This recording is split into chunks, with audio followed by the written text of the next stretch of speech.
Hello नमस्कार दोस्तों, कैसे हैं आप लोग? बढ़िया सब। मैं आयुष उपाध्याय स्वागत करता हूं आप लोगों का जीएस वर्ल्ड के यूट्यूब चैनल पर। आज थोड़ी हम लोग चर्चा कर लेते हैं अपने पड़ोसियों के बारे में। क्यों?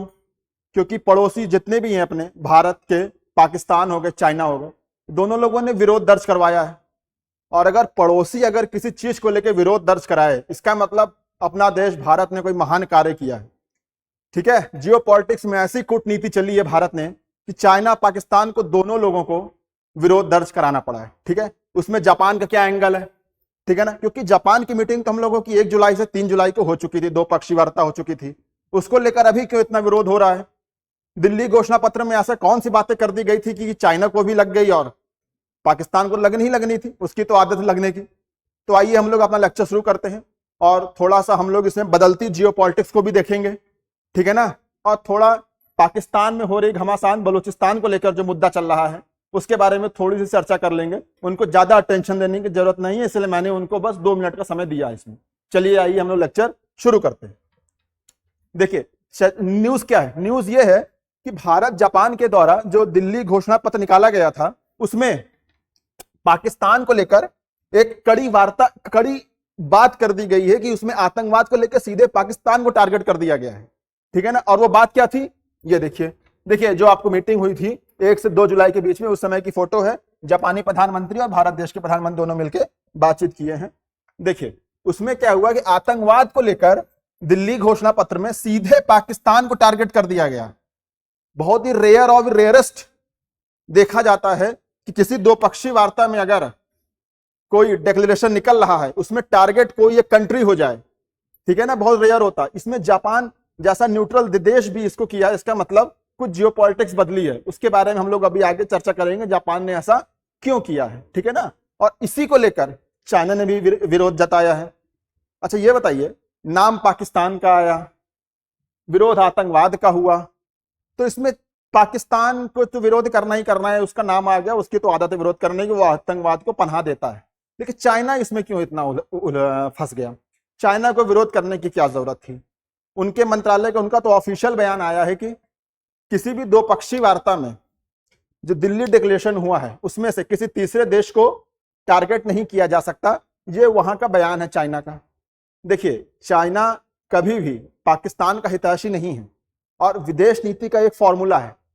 विदेश नीति में कोई भी बात चल रही है, कोई भी डिक्लेरेशन हो रहा है, कोई भी अगर न्यूज निकल के आ रही है, संधि हो रही है, वो भावनाओं के आधार पर नहीं ली जाती है। उसके पीछे कोई बड़ा गेम होता है, उसमें खुद की एक प्रॉफिट होती है। ठीक है ना, अगर जापान ने पाकिस्तान का नाम लिया तो जापान का भी प्रॉफिट है, वो आगे बताऊंगा।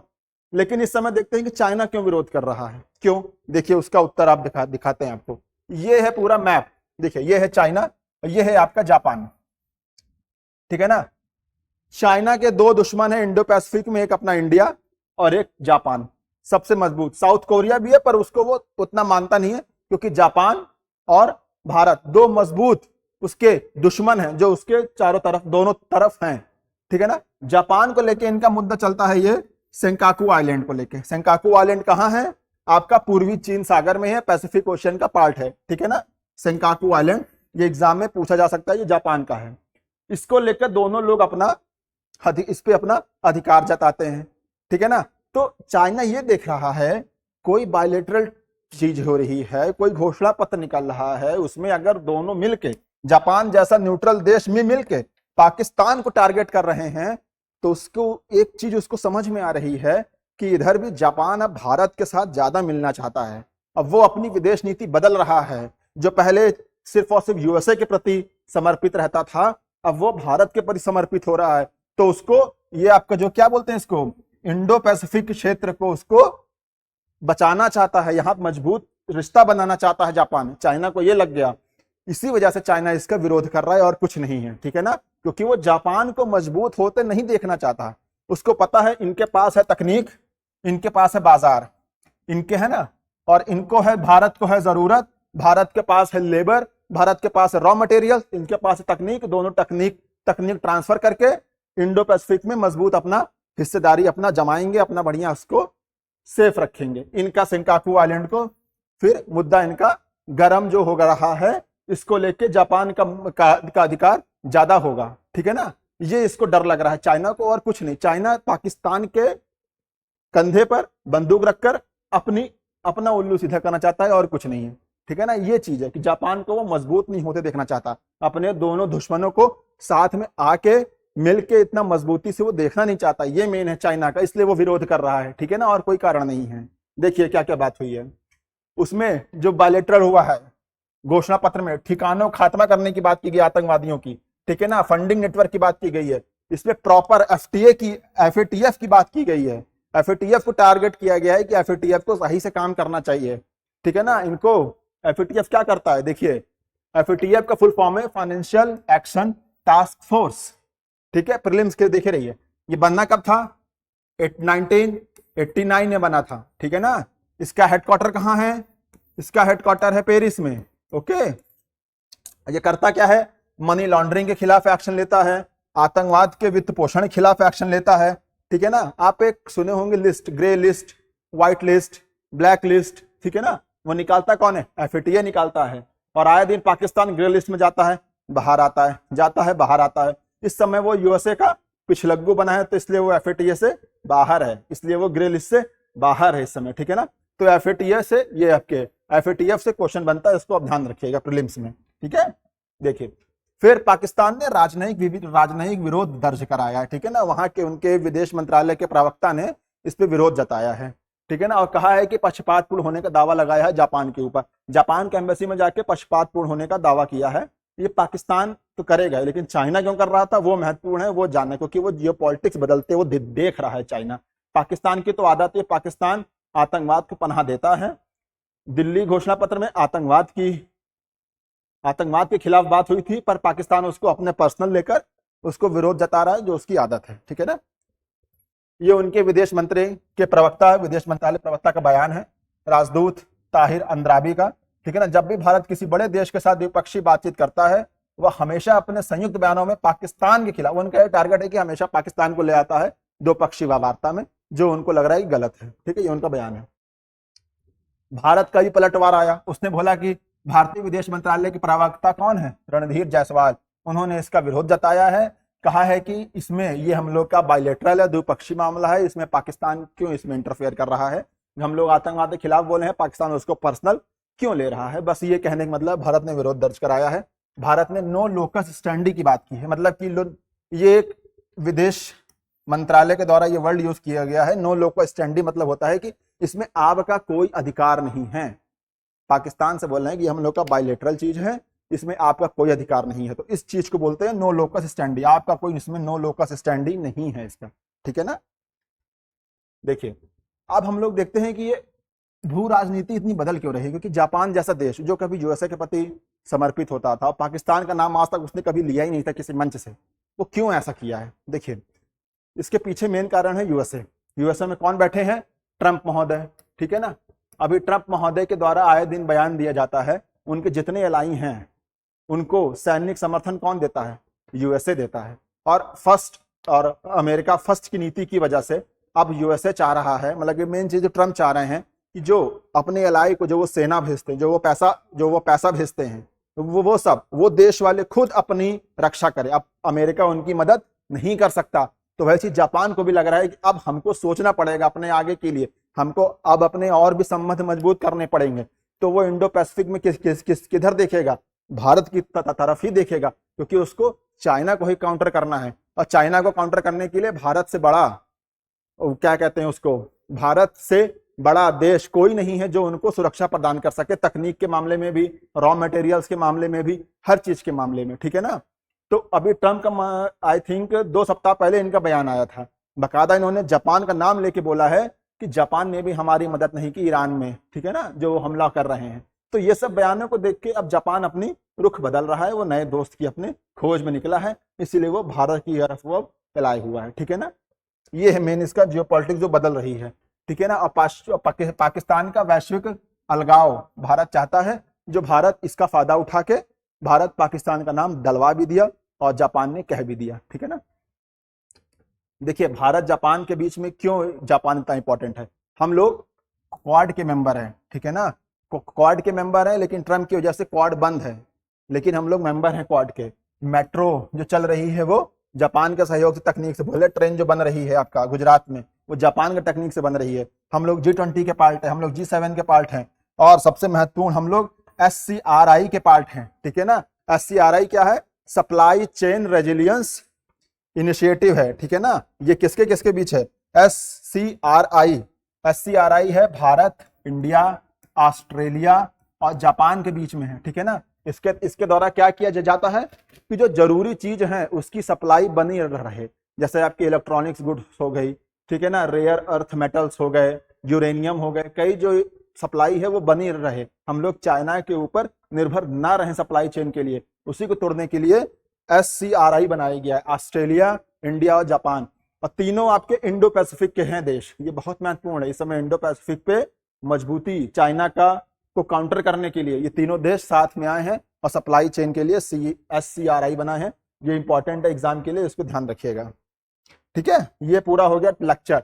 अब थोड़ा सा इनके बलूचिस्तान में जो मैटर चल रहा है उसके बारे में चर्चा कर लेते हैं, क्योंकि उसके बारे में चर्चा नहीं हुई है। बलूचिस्तान के एक्टिविस्ट हैं मीर यार बलोच, उनका एक ट्विटर हैंडल से एक ट्वीट आया, उन्होंने द रिपब्लिक ऑफ बलोचिस्तान नाम से पूरा एक पेज निकाला है। उसमें इन्होंने बताया है कि बलूचिस्तान पर अब बलोचियों का 85% अधिकार हो चुका है, ठीक है ना। और उन्होंने बताया है कि माँ चुके बलोचनी ये हमारा राष्ट्रगान है, जैसे हम लोग का जनगण मंगल है वैसे इनका माँ चुके बलोचनी इनका राष्ट्रगान है। और बाकायदा बढ़िया अपना एक पासपोर्ट भी लॉन्च कर दिए हैं, ये अपना नोट भी, अपना रुपए भी ये लोग लॉन्च कर दिए हैं, ठीक है ना। तो 85% बलोचियों का अधिकार हो गया, ऐसा उनका दावा है, ठीक है ना। देखिए अब आपको थोड़ा सा एक ऐतिहासिक वर्णन दे देते हैं कि बलोचिस्तान इतना वो क्या कहाँ पे है। देखिए पहले मैप देख लीजिए आप, ये है अपना भारत, ठीक है, ये है पाकिस्तान, ये है इनका बलोचिस्तान वाला इलाका, ठीक है ना। बलोचिस्तान में पहले एक राज हुआ करता था खलात, जिसको हम लोग कलात भी कहते हैं, खलात भी कहते हैं, ठीक है ना। खाने कलात, इनके राजाओं को खाने कलात कहा जाता था, ठीक है ना। वहां पे हुआ करता था कलात। तो जब देश आपका आजाद हो गया तो जितने प्रिंसली स्टेट से उनसे कहा गया कि आप भारत से मिल जाइए, भारत पाकिस्तान से मिल जाइए, या फिर आप आजाद रहिए। तो इन्होंने जो है आजाद रहने का निर्णय लिया, लेकिन जिन्ना की नजर थी इन पे, और इनको पता था आज नहीं तो कल जिन्ना इनके ऊपर अधिकार करने के लिए विवश करेंगे। तो कलात ने क्या किया, जिन्ना से बात की, और 11 अगस्त को, डेट 11 अगस्त 1947 को जिन्ना ने इनको वादा दिया था कि मैं आपको नहीं लूंगा, आप आजाद ही रहिए, आप पाकिस्तान के पार्ट नहीं बनेंगे।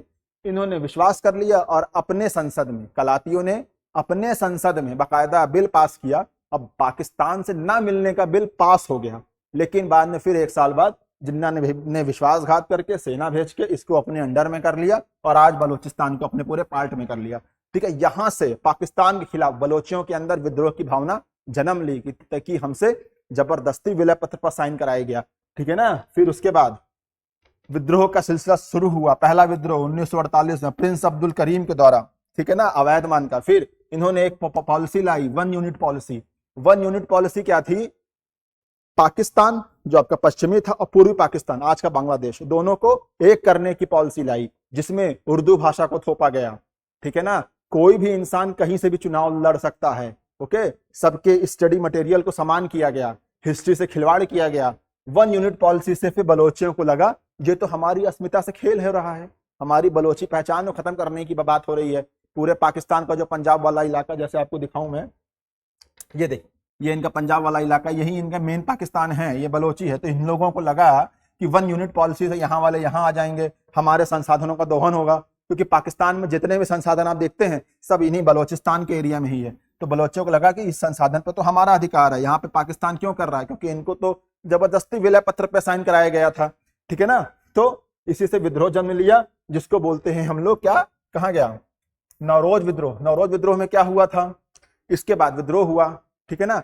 फिर इनके नौरोज के बेटे को फांसी दे दी गई, ठीक है ना। नौरोज के बेटों को फांसी दे दी गई, और नौरोज तब थे आई थिंक 93 साल के।